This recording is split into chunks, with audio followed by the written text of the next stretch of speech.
In this video, we are going to see if you know your Bible. Not that Bible. We're going to check out the MixItUp Bible, or the MixItUp Wiki, as they like to call it. You can get to it anytime you are in MixItUp by clicking the question mark in the corner. Let's go ahead and do that now.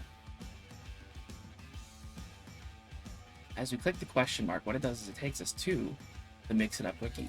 Now, here you can find pretty much everything, and the documentation is pretty comprehensive, but you can find pretty much anything you need to know about the MixItUp Wiki.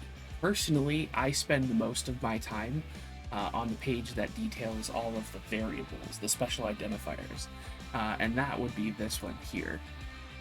What this gives you is all of the information that you can use that gets filled in by MixItUp or Twitch.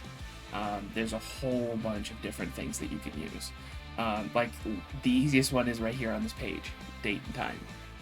Very, very simple, but very powerful in the right spot. I use it for timestamps on events that my MixItUp pretty much keeps track of all the time. The MixItUp Wiki is so powerful, so helpful. You are going to want to bookmark it, even though it's as easily accessible as one button.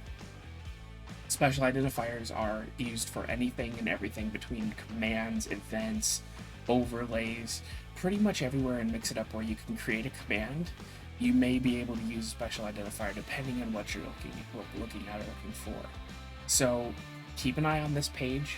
Not a lot of things change, but sometimes things are added, especially as Twitch or whatever other streaming platform you are using adds functionality.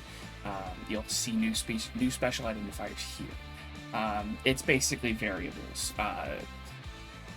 One of the biggest ones that you'll use, especially in the shoutout command that we built the last week, you're going to be using the user special identifiers. Now remember, from the shoutout video, user special identifiers are different. If you are trying to @ someone, then you'll need the target user identifiers. I'm not going to go too deep into much of the other things that you'll find in here because basically we'll cover them once we get to that video. But this is your MixItUp Bible. Bookmark it now.